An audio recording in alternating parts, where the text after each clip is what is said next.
We can cross live to New York and speak to Gordon Chang. He has written extensively on China and North Korea and is the author of the book, The Coming Collapse of China. Mr. Chang, thank you very much for joining us. We've heard in the past a lot of rhetoric coming out from China. I mean, this deal between the US and Taiwan selling defensive weapons, it has to be pointed out, is nothing new. It didn't come as a surprise. So why do you think things are escalating now, if indeed you do think things are escalating? Things are certainly escalating because this whole matter about Taiwan is important for not what occurred, but when it occurred. It occurred in the midst of a lot of tension. After Google, after Copenhagen, after all of these trade disputes. And although Beijing has canceled military ties in the past, they've been able to resume them. This time it may be more difficult to repair ties because the dynamics of the relationship are changing. So this really is important. But a lot of these issues aren't necessarily deal breakers. I mean, there's Google, there's the upcoming meeting that Barack Obama has announced with the Dalai Lama. And again, the Taiwan weapons, it's defensive weapons. I mean, ultimately, why do you think it's all coming to a head now? There are a couple of reasons. Part of it is because Obama tried to be very conciliatory during his first year with the Chinese.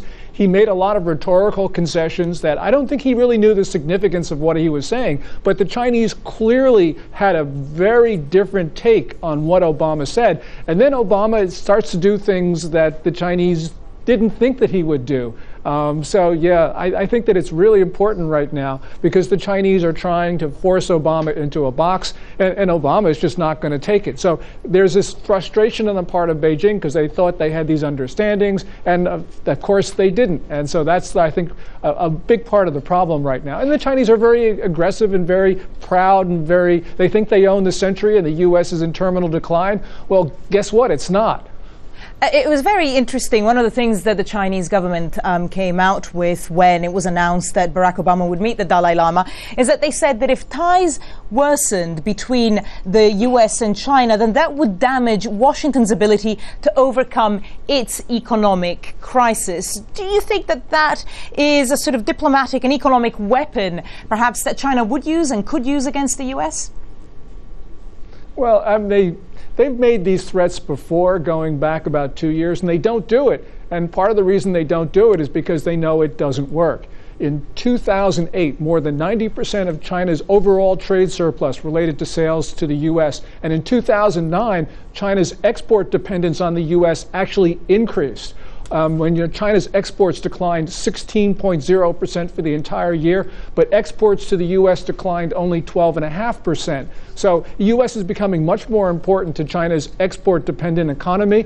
And, the Chinese know it. We don't know it. We think the Chinese have a lot of leverage over us, but they really don't. And that's the reason why they don't actually try to use these trade weapons, because they know it won't work. And if it doesn't work, then we're going to understand basically the fundamental nature of this relationship with China, where the U.S. has much more power than China does. And on a final point, Mr. Chang, the Dalai Lama still seems to be an incredibly potent symbol. I mean, just the fact that Barack Obama has said he will be meeting him later on this month seems to have sparked the anger of China. Why is the Dalai Lama still such a symbol in all of this? Well, people who live in democracies don't really fully understand the importance of words and symbols to autocrats. I think part of it is that the Dalai Lama is an extremely potent symbol for Beijing. And, even though he has said, the Dalai Lama, that he doesn't want independence from China, the Chinese keep on saying that he does. And I think that they do that because they know that they're not telling the truth, but because it is such an important symbol for the Chinese government. And that's why Dalai Lama meeting an American president is just so critical to the Chinese. Gordon Chang, we're going to have to leave it there. But Gordon Chang, author of The Coming Collapse of China, thank you very much for joining us on Al Jazeera. Thank you.